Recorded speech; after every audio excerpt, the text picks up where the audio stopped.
Searching the web for the most talented, creative, and intriguing independent authors.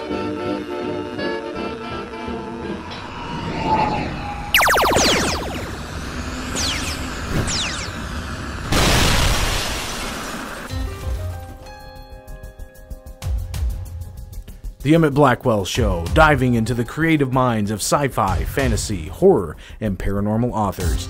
Their fantasy is our reality.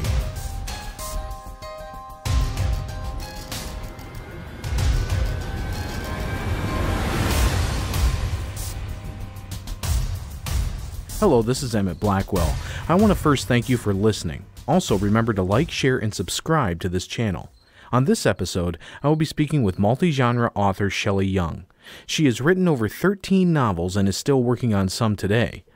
She writes sci-fi, romance, thriller, mystery, crime, historical fiction, and even nonfiction. Her works include The Blood Feud, The Blood Tie, The Blood Trail, Pain Dealing, The Rain House, The Forbidden Lily, All Men Are Gods, The Barbesian Box, The Rise of the Eyeless, The Birth of a Corsai, The Iwa 8, Domination Terminated, Dominance Immortals, Anyone Can Write, Unleashing Your Novelist Inside of You, and many more. We will talk about how she manages to juggle all of her genres, her inspirations, and how the story she creates builds on a simple concept we can all relate to. So without any further ado, let's explore the multi-layered and multi-talented mind of author Shelley Young. Dominance and Mortals by Shelley Young. Chapter 1. Black and Mysterious. God didn't intend anyone to travel this far out in space. Ace Diamond Zhang spoke assertively into the comm system, selfishly needing everyone on board the battleship Diamerica to know exactly what he thought, because outside the window of the command room where he sat, space unlike anything Earth had ever recorded waited for the battleship to draw closer and destroy it. "Are we parked?" he asked, suddenly turning his gaze toward the pilot, the crew's only Senfer. Leon heard the question and stood because he could no longer sit. He stood 31 feet tall. Compared to Ace's small 5 feet 4 frame, he knew he saw things outside the window that Ace couldn't. Although he answered calmly, the membranes of his nostrils fluttered. His life core vibrated with trepidation that everyone on board would soon meet their death if the battleship got closer to what he also assumed waited for their approach. "We're parked. What are the noises?" The Japanese features of Ace's face pulled taut as his fingertips rubbed thoughtfully at his mouth. "Our ship is being pulled into whatever we're looking at." "Our hull being ripped apart?" The dry patches of Leon's eyes darkened in disbelief that anything in space could be so strong enough to drag a Senfer battleship into its gravitational pull. "Should I pull us back?" "Hold your ground," the voice came out of the comm system, spoken firmly by their female captain. "I'm on my way, you two. Give me a few minutes. I'm walking instead of transporting." As Ace expected, the crew began entering command. The captain's 3 sons entered first. Although their mother had been born on Earth, the brothers were Threepers, the result of their mother's interspecies marriage to the future king of Babis. The sons had an individual, unique appearance, each of them demonstrating in different ways what Rhodotia, Barbesian, and human DNA looked like when genetically combined in the womb. On Earth, Ace had been classified as one of the greatest geniuses born of his generation, seeing the brothers relaxed him a little. The brothers had only a part of Rhodesian DNA, but paired with their human and Barbesian DNA, it gave them more intelligence than Ace had seen in any other species. Rilel, Joes, and Kozin stood in front of the window. Neither said anything as they took in the occurrences happening outside of the glass. "Anything?" Ace prompted. The BS Diamerica had drifted in Aesir's meteor field cryo ring for 5 years. All of its crew was wanted on criminal charges on 1 or more planets. That morning, the decision had finally been made to leave Aesir and collect supplies before traveling to the hidden planet of Shelley. They had only been in deep space a few hours before coming upon the spectacle they now approached. Rilel looked back at Ace and shook his head. "There's no explanation for what we're looking at." The rest of the human crew entered the room. One-armed Willie, Fazad, and Kellum rushing to command in a gait doctors once used when hurrying to critical patients. Wiley did something no one else did. He lifted his nano arm to shield his eyes from the light coming in through the window. How can light penetrate the glass? Why are some parts brighter and other parts green? Callum added. Cozen lifted his eyes toward the ceiling and listened to the noises being picked up by the hull's audio system. Loud static, the burst and release of radioactive gases, and what sounded eerily close to a gulping, popping alien growl. It can't be an event horizon, Joe said. There's so much sound.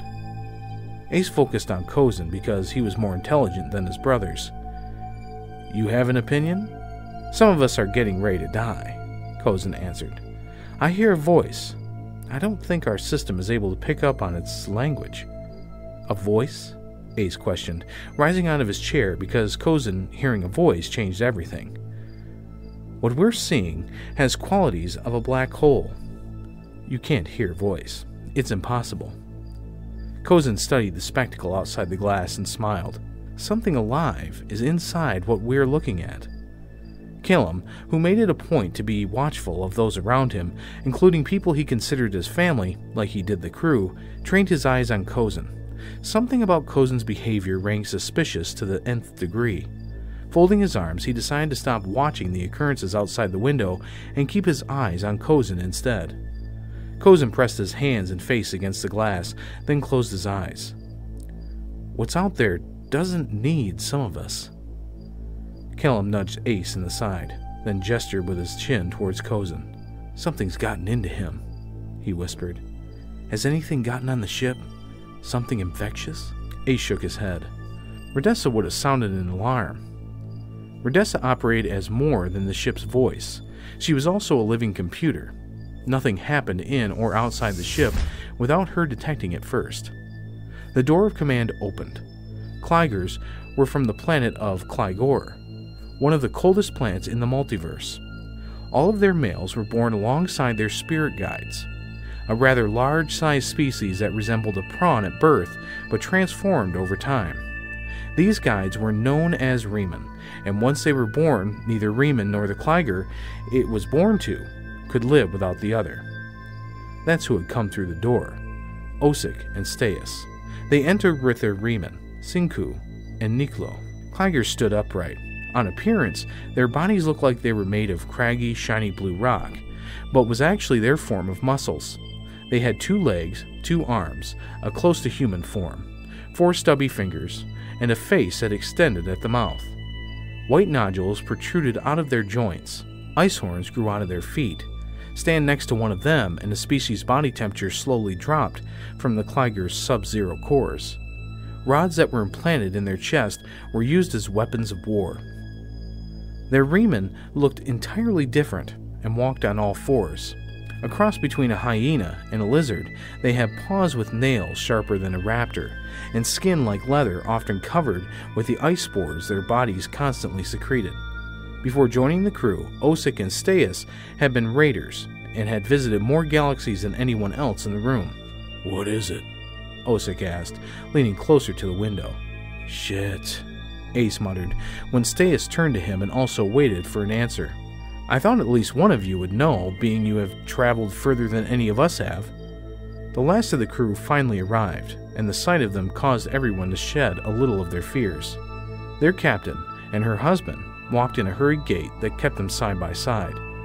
Prince Hamut Magaras looked as unique as his sons. Skin like a thin film of water, the electricity he was made of darted to the surface like shooting stars.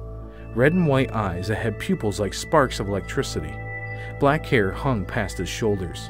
His 2 eyes, nose, mouth, 2 legs, and arms made him walking high voltage in human form.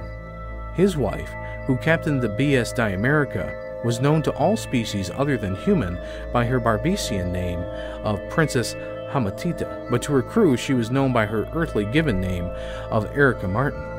In appearance she looked, for the most part, like a typical African American, but was far from it. Abducted by the Barbicians after they invaded Earth, she was genetically modified, then given to Hamut as his mate.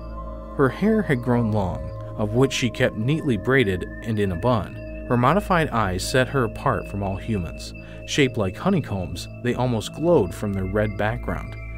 Directly in the centers were reptilian-like irises, a three-part slit like an upside-down Y. The rest of her appearance usually drew people away from her eyes. Nut brown skin, round breasts, shapely legs. She behaved humanly, eluding many to believe that she was, although the crew suspected she had never been entirely human, but a direct descendant of Eagleston, the ruler over the spirit of Iglis. Born with a rare and strong ability in extrasensory perception, people on Earth called her clairvoyant, a psychic, a precog, a retrocog, and other similar names. After her abduction by the Barbicians, they began to believe what other species now also believed, especially after Erica defeated the Barbicians by killing their king and freeing Earth from the Barbician domination, after luring her Barbician husband, who had been next in line for the throne, to fight on her side. She was, and will always be, the greatest Esper in the multiverse. Bypassing everyone while her eyes stayed on the occurrences happening outside the window, she pressed the flat of her hands against the long panel and leaned closer to the glass. Ace stared down the front of himself, because his knees suddenly felt weak. What's happening?" he asked, and dropped unconsciously to the floor. Hi, and we are back from that amazing excerpt, and I have the author here, Shelley Young. And Shelley, how you doing out there today? I am doing fine, Emit, just fine. So, you have an immense amount of books that you've written, okay? 16 in total. Now, when did you begin writing? I mean, this had to have taken some time. Actually, the 16 books I wrote in a 5-year span, but I've been writing for more than 20 years. And I was with one of my coaches that I had is actually a big literary agent, Elizabeth Pomada, and she gave me a lot of techniques and tips and writing tips, and then I just took a lot of time just writing, got a lot of ideas. But then within the last 5 years, I said, okay, I'm going to take everything I have, and I'm just going to write each story idea that I have in mind, and it came out to 16 books. Wow. So, I mean, let me just think about this. Okay, 16 books in 5 years.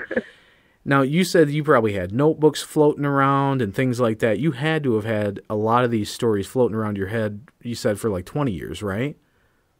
Yes. Two of my book series I had in my head for about 20 years. Wow. So now, this because I've looked at all your books, okay, and I'm trying to pinpoint, like, what genre she writes. What does she write?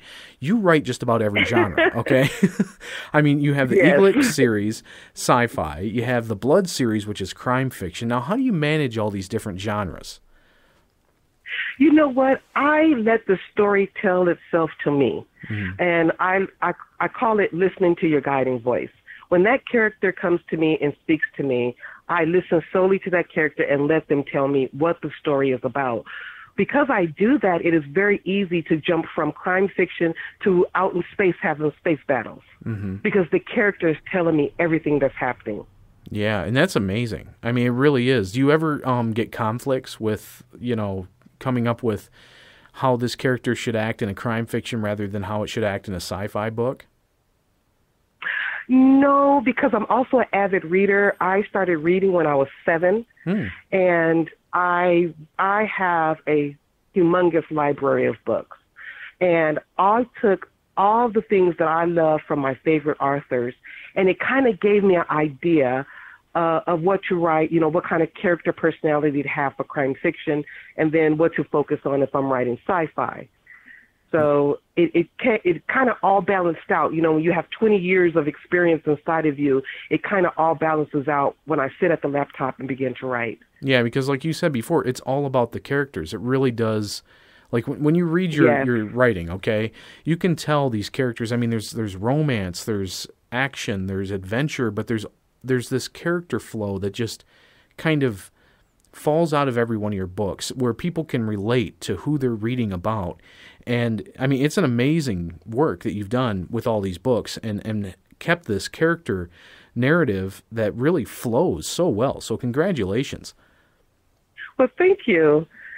Thank you. I try very hard to keep them in character, And most of my books that I write are character-driven. Even it's not so much plot-driven, it's character-driven, because I feel like once the reader can, relate to this character, that's what will keep them reading page after page after page after page. Yeah, exactly. Having that connection to a character in a book, I mean, just about any one of us, and I'm talking to everybody out there who's listening, every one of us have had a situation where we're reading a book. It doesn't matter if it's fantasy, sci-fi, action, horror, it doesn't matter.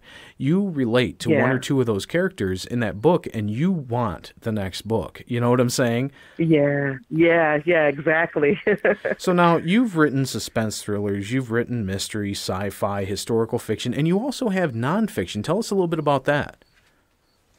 Well, I do speaking engagements. So every time I went out to a speaking engagement, people would come up to me and they would say, you know what, I want to write a book. And, how do you do it? You have this book, you have this genre, how do you do it? So I thought about it and I said, you know what, why not take those 20 years of experience and put it into a book and help people write that book, get that story idea out of their head and onto paper and get it published. So I took those tips and I tried to make it as condensed and not as, so much tech, where it's so convoluted with, all the rules, which is basically to get that book out of their head and onto paper so they can get it published. So I wrote a book called Anyone Can Write. Oh, well, that's good. Now, do you think that doing that type of process of, and they always say this too, teaching somebody else how to do what you do enforces or reinforces what you do so you can get more organized about it? Did that help in that way too? I believe so. And what I focused on this book is the main different elements of a best-selling book. That's what you want to put in your book. So I try to focus on that and let them wrote it to where they can come up with their own methods, their own writing style, because, it's very hard to mimic the writers that we love. So I try to put it to where they can be themselves but know what to put in a book to give it the potential of being a bestseller. Yeah, and that's good advice. It really is. It's something that we talk about here on this show about, just the little parts that go into being an author. And it's great having you on the show because you're somebody who has had to do that. So anybody who's out there listening, check out some of her nonfiction work too, because it may help you with your writing. Now, with all these genres that you write, have you ever thought about venturing outside of these realms? Are there any realms that you haven't tapped into or touched at least once? I had a couple of book ideas for fantasy. But my readers are they're so immersed in my book series that I have available now, and they're pulling at me for more books in those series, so I haven't had time to get really into any other genre. Yeah, and that's another thing, talking about time. You must spend a lot of time writing. Do you ever go outside? Do you ever see the sun? I do not see the sun. I saw it the other day, and I was like, wow, you're beautiful. I forgot what you look like.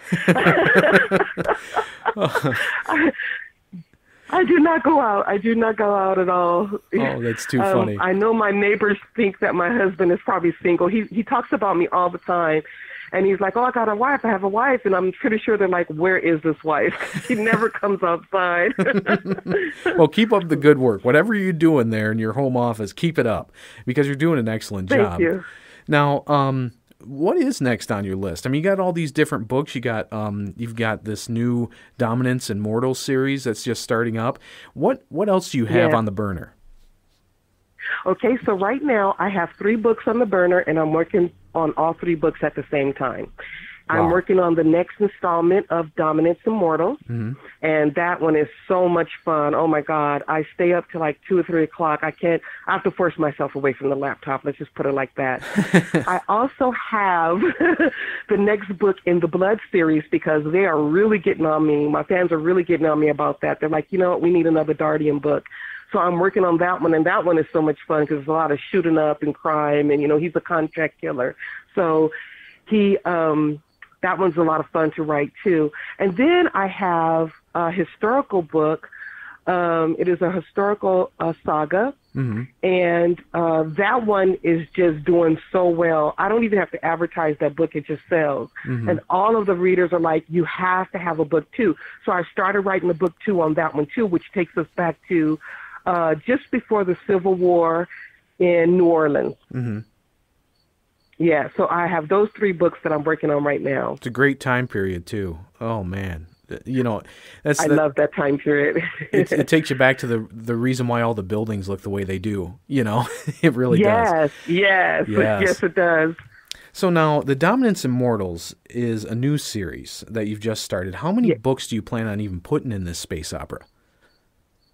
You know what? Right now, I believe it's going to be 3. But as I continue to write, I think it's going to be 4. The Dominance Immortals series is actually a continuation of the Eagles series. Yeah, I kind of had a hunch that it was going to be something like that, but I wasn't sure. So thanks for clearing that up. Yeah. So now, where can people find your works? I mean, the plethora of books that you have, where can they find them specifically?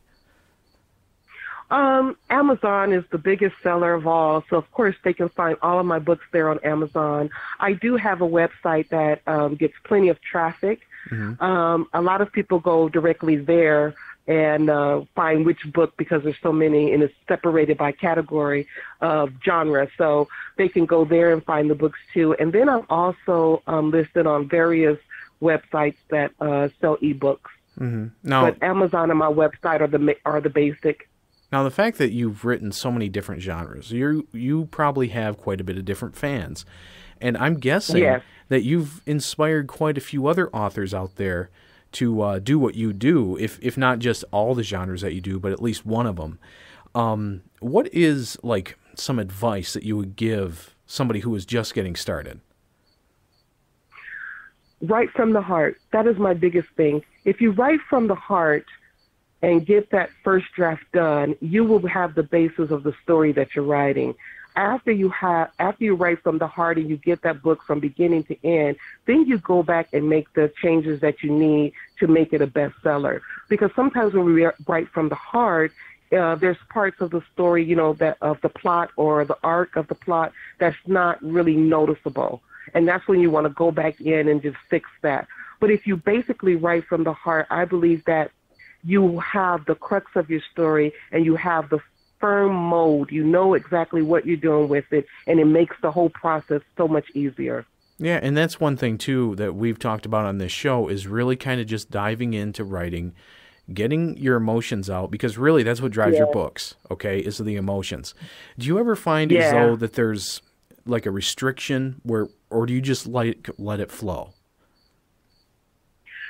There is some restrictions that I've learned over the 20 years. Personally, I would just love to just let it flow.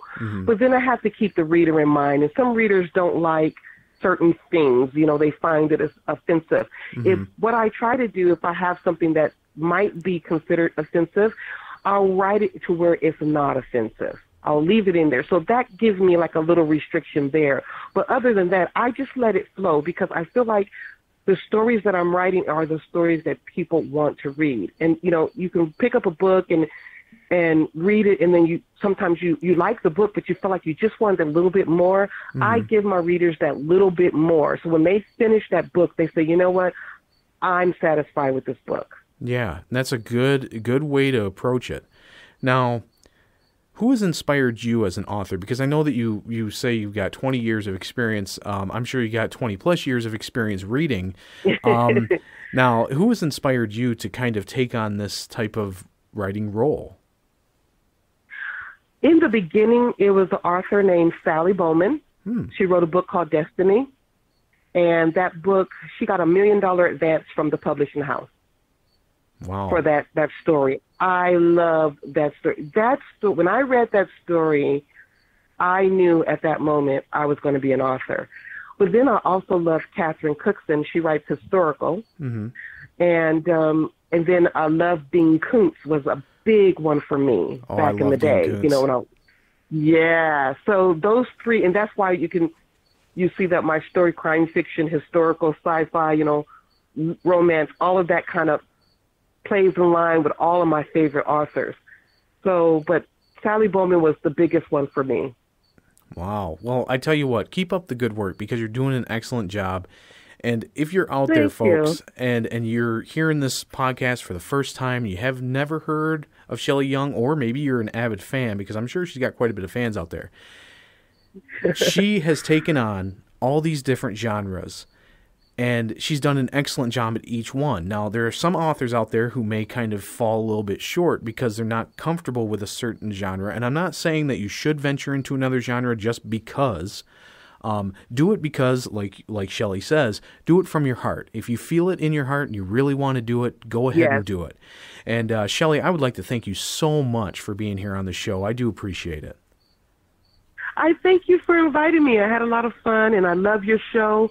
You have other author friends of mine that have been on your show, so it was just like a big delight for me to even be here. Yeah, thank you. Yeah, it just kind of turned into a big old family here. So. So, yeah, in the Twitterverse of the world, but yeah, it's very nice to have you on the show. We've been kind of watching your stuff, and it's really interesting just the fact that you can jump from genre to genre. So that was definitely an intriguing thing that kind of caught my eye. So, Shelley, thank you again for being here on the show. Thank you. All right, and this is Emit Blackwell signing out. Keep on reading and keep on writing, my friends. Searching the web for the most talented, creative, and intriguing independent authors.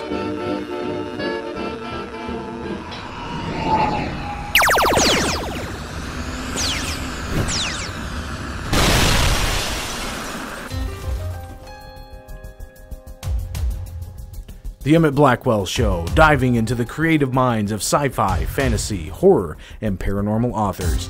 Their fantasy is our reality.